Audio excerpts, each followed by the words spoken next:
ومن سيئات أعمالنا من يهده الله فلا مضل له ومن يضلله فلا هادي له ونشهد أن لا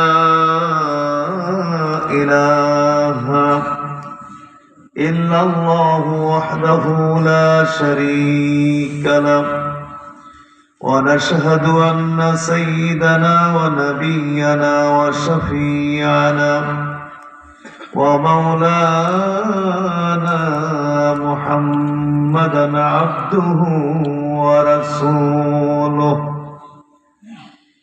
الذي أرسله بالحق بشيرا ونذيرا وداعيا إلى الله بإذنه وسراجا منيرا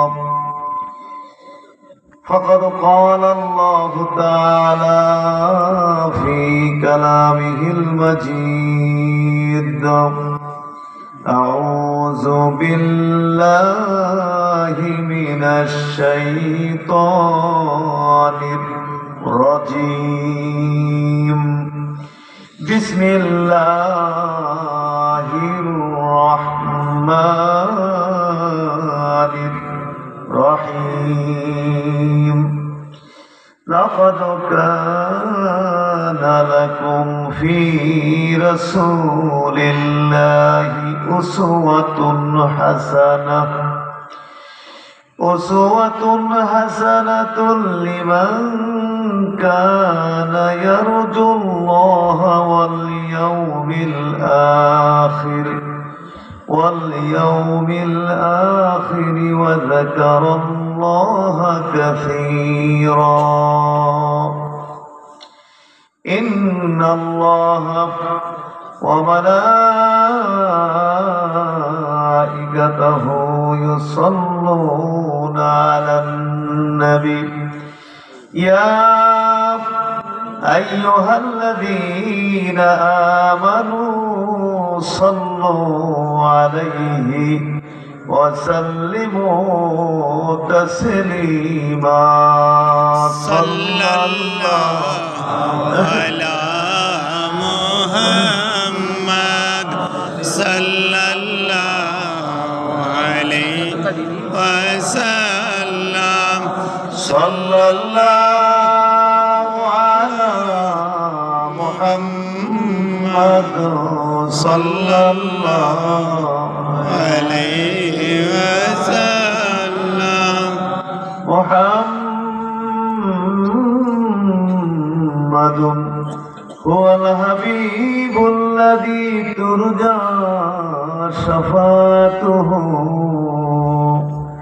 لكل هول من الأهوال مقتحم صلى الله على محمد صلى الله عليه وسلم صلى الله على محمد صلى الله عليه وسلم اللهم صل وسلم وبارك عليه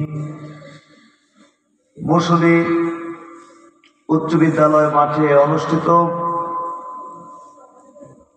বাংলাদেশ তালিম হিজবুল্লাহ ৭ নং মুসলি ইউনিয়ন শাখা ও এলাকাবাসীর উদ্যোগে আয়োজিত আজকের এই পবিত্র ওয়াজ ও ইরশাদে সাওয়াবের মাহফিল। আজকের এই মাহফিলে উপস্থিত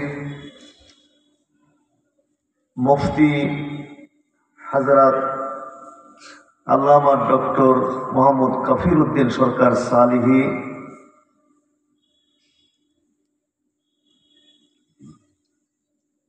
সাবেক অধ্যক্ষ ঢাকা নেসারিয়া কামিল মাদ্রাসা, এবং উপস্থিত পীরজাদা হযরত আল্লামা doctor Khondokar Mahbubur Rahman, vice principal, Pangsha Kamil মাদ্রাসা রাজবাড়ী। উপস্থিত হয়েছেন হযরত মাওলানা আবু বকর সিদ্দিক রহমানী, খলিফা সোনাকান্দা দরবার শরীফ,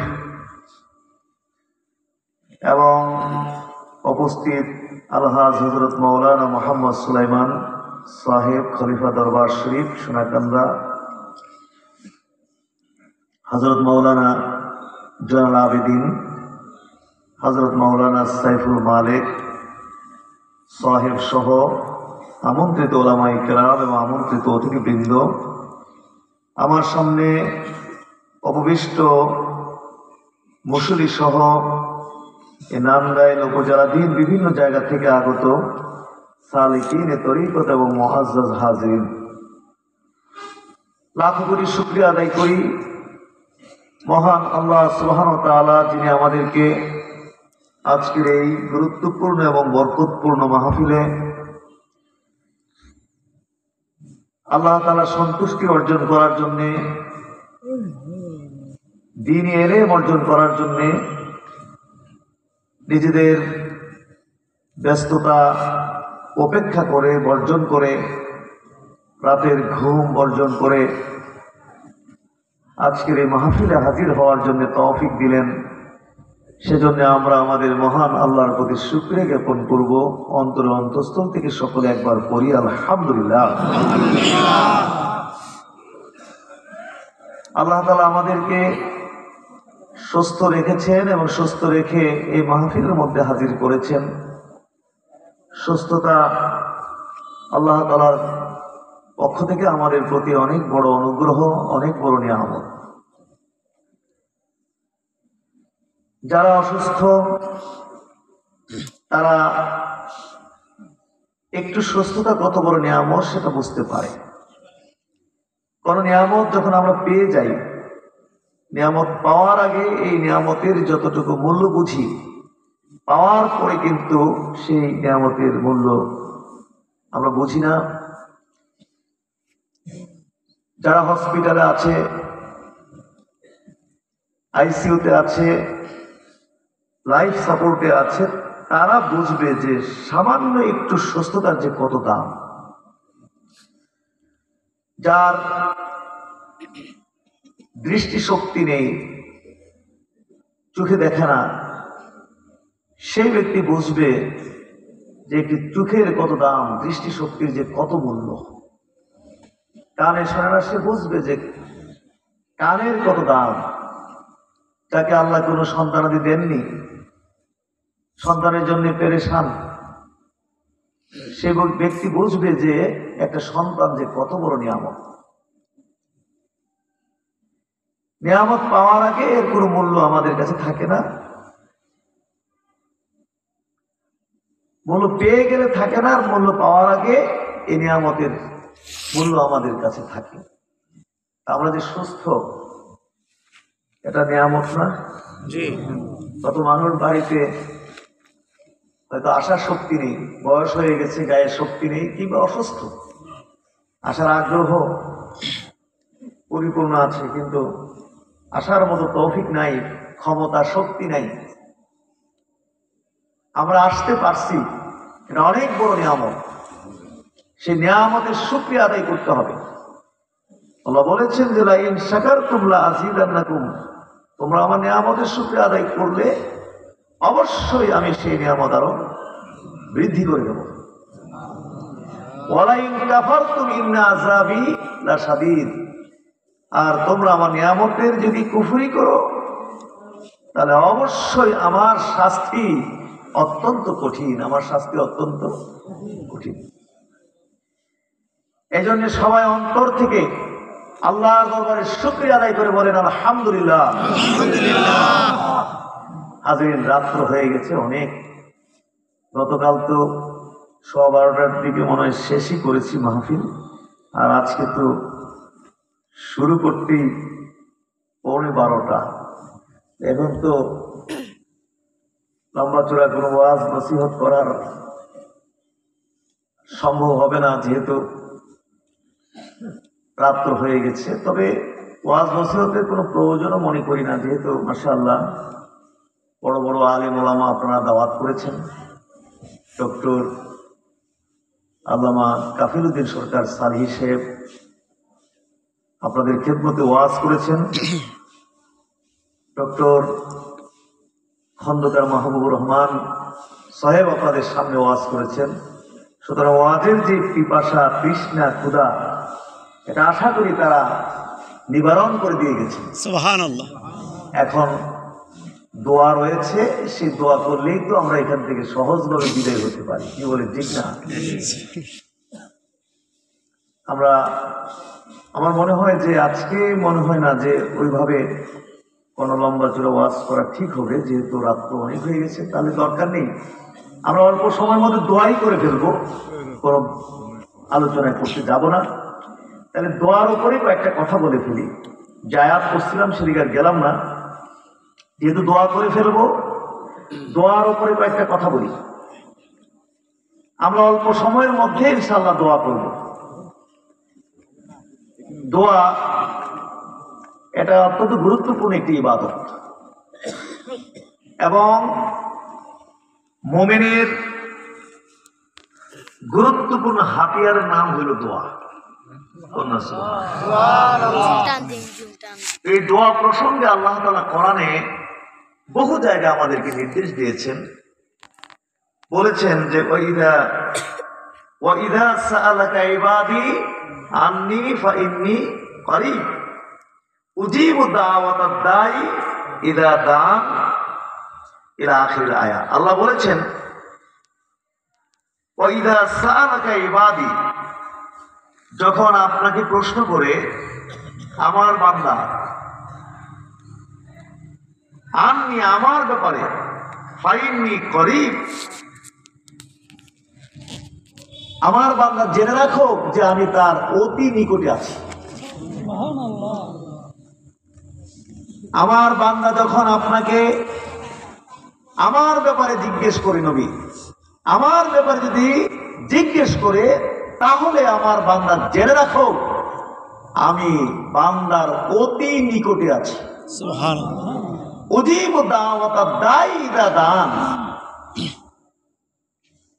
যখন কোন দায়ী, যখন কোন আহ্বানকারী, দোয়াকারী আমাকে ডাকে, আমি তার ডাকে সাড়া দিই। সুবহানাল্লাহ। কোরআনে আরো এক জায়গায় আল্লাহ বলেছেন উদউনি আস্তাজিব লাকুম, তোমরা আমাকে ডাকো, আমাকে আহ্বান করো, আমার নিকট দোয়া করো, আস্তাজিব লাকুম, আমি তোমাদের ডাকে সাড়া দিব। সুবহানাল্লাহ। এইভাবে কোরআন মাজিদে আল্লাহ তাআলা বহু বহু জায়গায় আমাদেরকে নির্দেশ করেছেন আমরা যেন আল্লাহ তাআলার নিকটে কি করি, দোয়া করি। অসংখ্য হাদিস বর্ণিত হয়েছে দোয়া প্রসঙ্গে, এবং কিতাবুদ দাওয়াত, দোয়ার অধ্যায়, হাদিস গ্রন্থগুলোতে দোয়ার অধ্যায় রয়েছে। কিতাবুদ দাওয়াত, এই অধ্যায়গুলোতে অনেক দোয়ার শিক্ষা দেওয়া হয়েছে। কিন্তু আমরা যারা শিক্ষক, ক্লাসে ছাত্রদেরকে পড়াতে যাই, সিলেবাস অনুযায়ী পড়াই, এই মাথা থেকে সেই মাথা এক টানে অনুবাদ করে আমরা চলে যাই। কিন্তু এখান থেকে আমরা আলেমরা, আমরা শিক্ষকরা নিজেরা মুখস্থ করে এগুলো আমল করতে আমরা রাজি না, আর ছাত্রদের তো কোনো খবরই নেই। অথচ অসংখ্য জায়গায় কিতাব দাওয়াতে অসংখ্য দোয়ার শিক্ষা দেওয়া হয়েছে।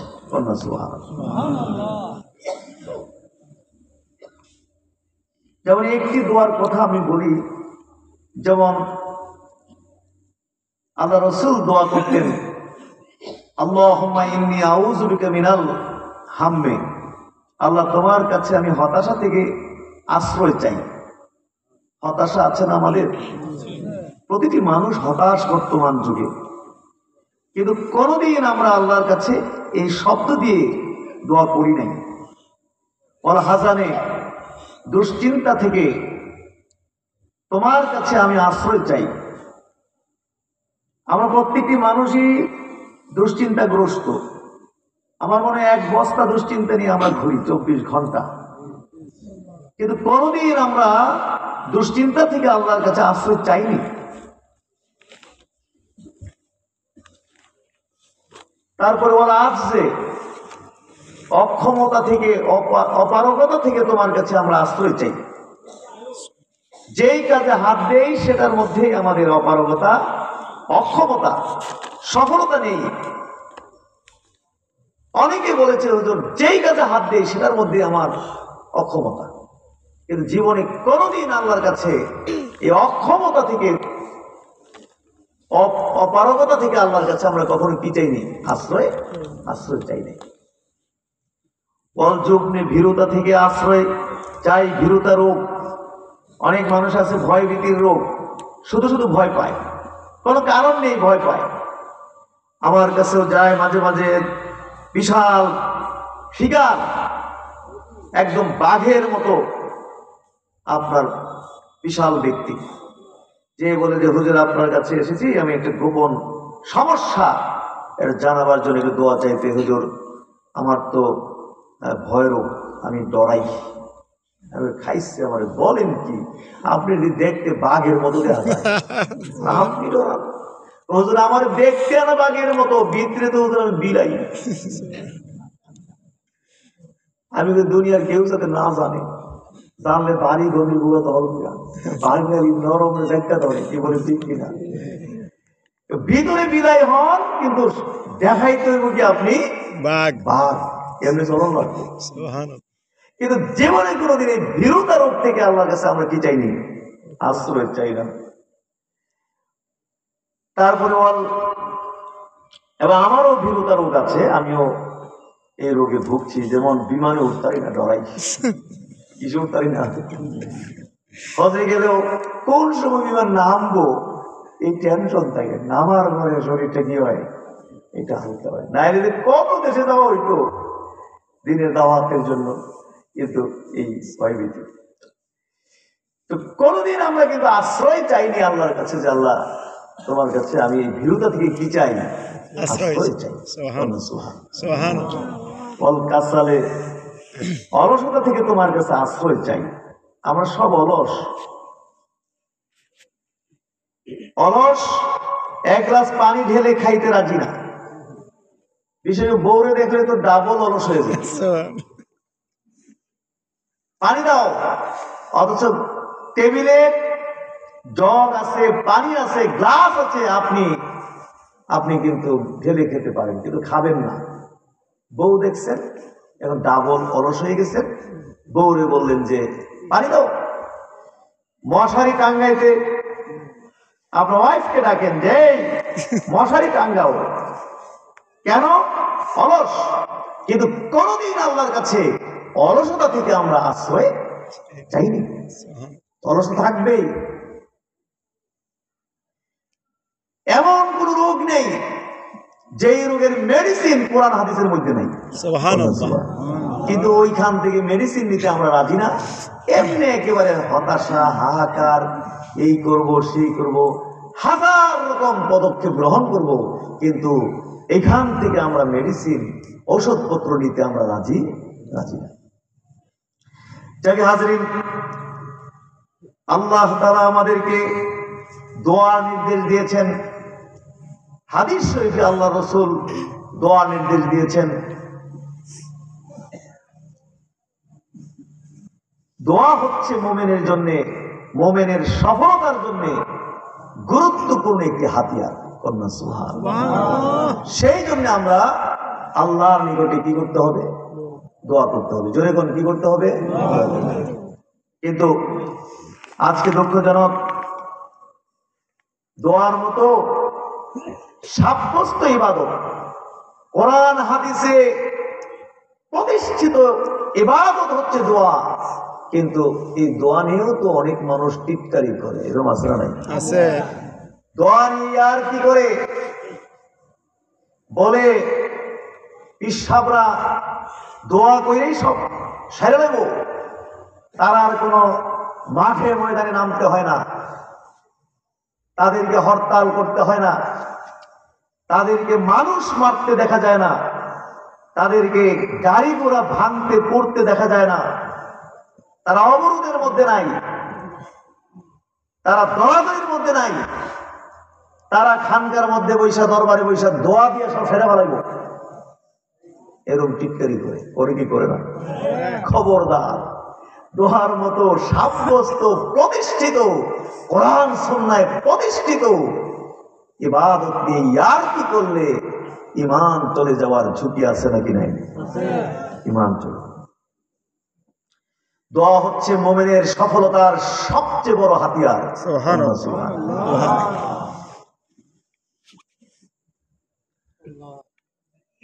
আজকে গাজার গণহত্যার বিরুদ্ধে মহাসমাবেশ করে বড় বড় ইসলামী স্কলার, নামি ইসলামী স্কলার, আসলে কোরআন সুন্নাহর সাথে কোনো সম্পর্ক নাই, কোরআন সুন্নাহর সম্পর্ক নেই, কথা শিখছে, কথাটা চাপা টাপা ভালো শিখছে, বড় সব ইংরেজি জানে, বড় ইসলামী স্কলার হয়ে গেছে।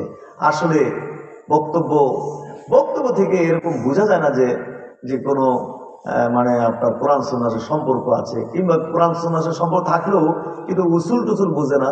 কোরআন সুন্নাহ বুঝতে যে উসুলের প্রয়োজন, সেই উসুলের ধারে কাছেও যায় না। মহাসমাবেশ ডাকে ওই সোহরাওয়ার্দী উদ্যানে গাজার গণহত্যার বিরুদ্ধে, সেখানে লাখ লাখ মানুষ হাজির হয়েছে এবং এমন বক্তব্য দিয়েছে মনে হয় যেন বিশ্বের মানচিত্র থেকে ইসরায়েলের নাম মুছে গেছে এবং গাজা স্বাধীন হয়ে গেছে। কিন্তু আসলে কোরআন সুন্নাহ থেকে পদ্ধতি না নিয়ে মন গড়া পদ্ধতি মূলত দিন ইসলাম কিংবা মুসলমানদের কখনো কোনো কল্যাণ আনতে পারে না। ইসলাম ও মুসলমানদের কল্যাণের চাবিকাঠি হলো কোরআন সুন্নাহ। সুবহানাল্লাহ। কি কোরআন সুন্নাহ? আবেগ দিয়ে, আবেগের পূজা করে, মনের পূজা করে, দলের পূজা করে যা ইচ্ছা তাই করবেন, এই সমস্ত কর্মকাণ্ডের ইসলাম মুসলমানদের কখনো কোনো কল্যাণ বয়ে আনেনি এবং কখনো আনবে না। মুক্তির পথ হলো সুন্নাত। জোরে কন্যা সুবহানাল্লাহ। দেখা গেল বড় বড় স্কলার এবং লাখ লাখ মানুষ হাজির হয়েছে এবং পত্রিকায় লিখেছে যে সেদিনই ইসরায়েলের সবচেয়ে বেশি লাভ হয়েছে, কারণ সেখানে রৌদ্রের মধ্যে ওরে বাপরে যা দেখাইলো, এরপরে ঘাইমনা টাইমনা রৌদ্রে তো কলজা পর্যন্ত শুয়ে গেছে গা, এরপরে ওই মাঠ থেকে বাইরে হয়ে ইসরায়েলের যত পানি টানি আসিল সব খাইয়া সমান, পেপসি খাইছে, 7 আপ খাইছে, মেরিন্ডা খাইছে, ইনলে খাইছে, আগুয়া বিনা খাইছে, ইসরায়েলের যত পণ্য আছে এগুলো খাইয়া সেদিনই সবচেয়ে বেশি ইসরায়েলের লাভ করে দিছে।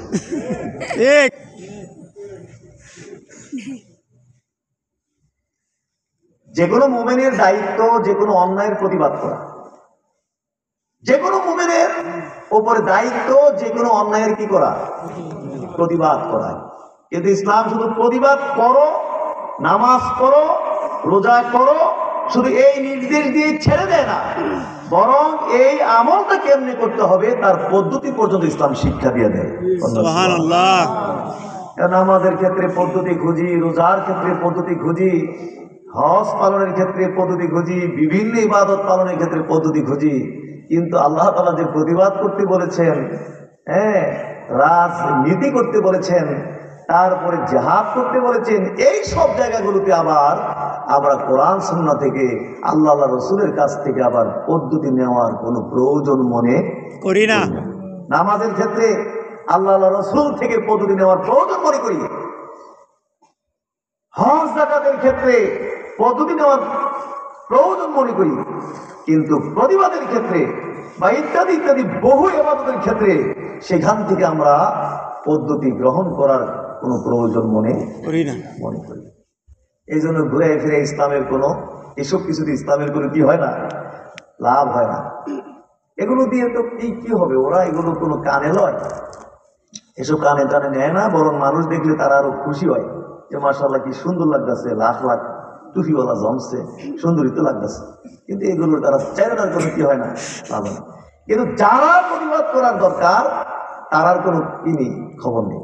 যদি বাংলাদেশ সরকার রাষ্ট্রীয়ভাবে প্রতিবাদ করত, যদি আর একটি ক্ষেপণাস্ত্র গাজার অভ্যন্তরে নিক্ষেপ করা হয়, তাহলে আপনাদের সাথে আমরা কূটনৈতিক সম্পর্ক ছিন্ন করব, প্রয়োজনে আপনাদের বিরুদ্ধে আমরা সামরিক ব্যবস্থা নিতে বাধ্য হব। যদি প্রতিবাদ করত, এইভাবে যদি সৌদি সরকার প্রতিবাদ করত, এইভাবে যদি আরব আমিরাত সরকার প্রতিবাদ করত, এইভাবে যদি কাতার কুয়েত সরকার প্রতিবাদ করত, আপনার তুরস্কের প্রেসিডেন্ট প্রতিবাদ করত, পাকিস্তানের প্রেসিডেন্ট প্রতিবাদ করত যে খবরদার আর একটা ক্ষেপণাস্ত্র করতে পারবে না গাজার ভিতরে, যদি পড়ে তাইলে আপনাদের সাথে কূটনৈতিক সম্পর্ক, সমস্ত সম্পর্ক ছিন্ন করব, প্রয়োজনে আপনাদের বিরুদ্ধে আমরা সম্মিলিতভাবে সামরিক শক্তি, আমরা সামরিক ব্যবস্থা নিতে আমরা বাধ্য হব। তাইলে অন্ত থেকে ইসরায়েলের বাবার ক্ষমতা ছিল গাজার অভ্যন্তরে ছোট্ট একটা ককটেল বিস্ফোরণ করার সাহস করত? যারা প্রতিবাদ করার দায়িত্ব আল্লাহ দিয়েছে মূলত, ফেরার কোনো কি নাই, খবর নাই। এই যে এরদোয়ান, আপনার কি বলে যে ইসরায়েলের প্রেসিডেন্ট নাম কি, নেতানিয়াহু, আপনার কি বলে এটাকে, জাতিসংঘের যে অধিবেশন হয়েছিল সেখানে সে বক্তব্য রেখেছিল, বিশ্বের মুসলিম দেশ থেকে অনেক কূটনীতিকরা সেখানে গেছে, ও যখন বক্তব্য দিয়ে দাঁড়াইছে সব ওয়াক আউট করছে, চলে গেছে। তখন সে বলেছে যে আপনারা আজকে চলে যাচ্ছেন আমাকে ফেলে, কিন্তু আপনারা তো দিনের বেলায়, আপনারা তো প্রকাশ্যভাবে ইসরায়েলকে হুমকি দেন, বিশ্বের মানচিত্র থেকে মুছে দিবেন, আবার গোপনে আমারে ফোন করে থ্যাংক ইউ ভেরি মাচ জানান। উপর দিয়ে কয় ইসরায়েলকে বিশ্বের মানচিত্র থেকে মুছে দেওয়া হবে, আবার ফোন করে নেতানিয়াহুকে বলে যে এরা তো শিয়াটিয়া, এদেরকে আমরা মারতে গেলে তো বিশ্বে সমালোচিত হব, আমাদের কাজটা আপনি কমপ্লিট করে দিচ্ছেন, অতএব আপনাকে আসলে উপর দিয়ে বলছি, কিন্তু ভিতরে ভিতরে আপনাকে থ্যাংক ইউ ভেরি মাচ। সব মুনাফিক বসে আছে জায়গাগুলোতে, যারা প্রতিবাদ করার দরকার, যারা পদক্ষেপ নেওয়ার দরকার, তাদের কোনো খবর নাই। আর আমরা জনগণ আন্তাজি সমাবেশ করে, জনদুর্ভোগ সৃষ্টি করে, এই করে সেই করে, আপনার দেখা যাচ্ছে এগুলোর দ্বারা দিন, ইসলাম, মুসলমানের কোনো কল্যাণ নিয়ে আসতে পারে না। বরং 250 কোটি মুসলমান যদি গাজার মুসলমানদের জন্য মাত্র একটি করে চোখের পানির ফোঁটা বরাদ্দ করত, তাহলে এতদিন গাজা স্বাধীন যেত না, গাজা কেউ যেত না। আমার মনে বিশ্বের মানচিত্র থেকে ইসরায়েলের নাম মুছে যেত, যদি 250 কোটি মুসলমান যে এই গাজার মুসলমানদের জন্য যদি একটা কইরা চোখের পানির ফোঁটা যদি বরাদ্দ করত। কিন্তু আমরা কি গভীর রাত্রে কোনোদিন কাঁদছি গাজার মুসলমানদের মুক্তির জন্য, বিশ্বের মুসলমানদের মুক্তির জন্য? তো কেউ একটা ফোঁটা চোখের পানি আমরা ফেলিনি। মুমিনের মুক্তির, মুমিনের সফলতার গুরুত্বপূর্ণ হাতিয়ারের নাম হলো কি? দোয়া। জোরে কন্যা কি? এই জন্য আমাদেরকে আল্লাহমুখী হইতে হবে। নিজের যত চাওয়া পাওয়া আছে, নিজের যত দরকার আছে, এগুলোর জন্য আল্লাহর কাছে আমরা আল্লাহ পাকের মুখাপেক্ষী হতে হবে। আল্লাহ পাকের কি হতে হবে? মুখাপেক্ষী হতে হবে। আল্লাহর কাছে আমাদেরকে চাইতে হবে। চাইতে রাজি আছি না নাই? জোরে কন্যা চাইতে রাজি আছি না? গভীর রাত্রে সবাই ঘুমায় থাকবে, স্ত্রী ছেলে মেয়েরা ঘুমাক, আপনি ঘুম থেকে জেগে 2 রাকাত নামাজ পড়লেন। 2 রাকাত নামাজ পড়ে আপনি আল্লাহর কাছে হাত তুললেন, কানলেন, কিংবা নামাজের মধ্যে সেজদায় পড়ে আপনি আল্লাহর কাছে কান্নাকাটি করে বললেন যে আল্লাহ, আমার পরিবারের এই সমস্যা তুমি দূর করে দাও, আমার ব্যবসাটা ইদানিং ভালো যাচ্ছে না, আমার ব্যবসাটা ভালো করে দাও, অথবা আমার সন্তানের প্রয়োজন, আমাকে একটা সন্তানের ব্যবস্থা করে দাও, আমার সন্তান দাও, অথবা আমাকে শত্রু কষ্ট দিচ্ছে, শত্রু থেকে তুমি আমাকে মুক্তি দাও। কাঁদলেন, স্ত্রী ছেলে মেয়ে কেউ জানার দরকার নেই, আপনি কাঁদলেন, এবং ধৈর্যের সাথে কাঁদতে হবে, ধৈর্যের সাথে। বুঝতে পেরেছেন কিনা? ধৈর্যের সাথে কাঁদতে হবে। দোয়ার মধ্যে শর্ত আছে, শর্তগুলো পূরণ করে আপনি আল্লাহর কাছে দোয়া চাইতে হবে, তাইলে কনফার্ম এই দোয়া আল্লাহর দরবারে কি হয়ে যাবে? কবুল হয়ে যাবে। ধৈর্যের সাথে দোয়া চাইতে হবে, দোয়া আল্লাহরে দোয়া করতে হবে কিসের সাথে? ধৈর্যের সাথে। এই 2-4-5 দিন দোয়া কইরা অধৈর্য হয়ে গেলে হবে না। দৌড় কয়দিন ধরে দোয়া করতেছি, কই দোয়ার দিয়ে কোনো খবরই নেই, জানগা আর দোয়াই করতাম না, কি এরকম অধৈর্য হইলে হবে নাকি? না, ধৈর্যের সাথে দোয়া করতে হবে। আল্লাহ রাসূল বলেছেন, দোয়ার মধ্যে তুমি জিহাদ করো। সুবহানাল্লাহ। দোয়া করা কিন্তু এত সোজা না। দোয়া করা কি এত সোজা নাকি? এখন তো আনুষ্ঠানিক দোয়া করব, এই দোয়া সহজ। আমি কানবো, আপনারা দেখবেন, আপনারা কানবেন, আমি দেখবো। আনুষ্ঠানিক দোয়া পানি ভাতের মতো সহজ, কিন্তু গভীর রাত্রে কেউ দেখবে না, শুধু আল্লাহকে দেখে আল্লাহর কাছে আপনি ভিক্ষা চাইলেন। কন্যা দেখি এই দোয়া কি এত সহজ? জোরে কন্যা, দোয়াটা কি এত সহজ? এত সহজ। একটা ফোঁটা চোখের পানি গভীর রাত্রে আপনি ফেলবেন, এটা কিন্তু এত সহজ নয়। এই জন্য আল্লাহ রাসূল বলেছেন যে দোয়ার মধ্যে মুজাহাদা করবে, দোয়ার মধ্যে জিহাদ করবে। আল্লাহ সুবহানাল্লাহ। দোয়া কবুল হতে গেলে এইগুলো লাগবে, জিহাদ লাগবে। মনোযোগের সাথে দোয়া করতে হবে, কিন্তু আমাদের মধ্যে কোনো মনোযোগ নেই। দোয়ার আদব শিষ্টাচার সম্পর্কে আমাদের জানা নেই। দেখা যায় মসজিদে হুজুর দোয়া করতেছে আর আমরা নখ করতেছি। কি করতেছি? এরকম নখ করি। এই দোয়া কি কবুল হবে? হবে না। কিংবা হুজুর দোয়া করে আর আমরা মসজিদের ফ্যান বই নাকি, পুরো অঙ্ক শেষ। মসজিদে কয়টা ফ্যান, কয়টা চলে, কয়টা বন্ধ আছে, এই দোয়ার ভিতর দিয়ে অঙ্ক টঙ্ক করে একদম কমপ্লিট। নো, আল্লাহ রাসূল বলেছেন এমন ভাবে দোয়া করবে, এই বিশ্বাস রাখবে যে অবশ্যই আমার দোয়া আল্লাহর দরবারে কি হয়ে গেছে? কবুল হয়ে গেছে। অনেক কষ্ট, কঠিন কিন্তু দোয়া, বাপরে বাবা, অনেক মেহনত দোয়া।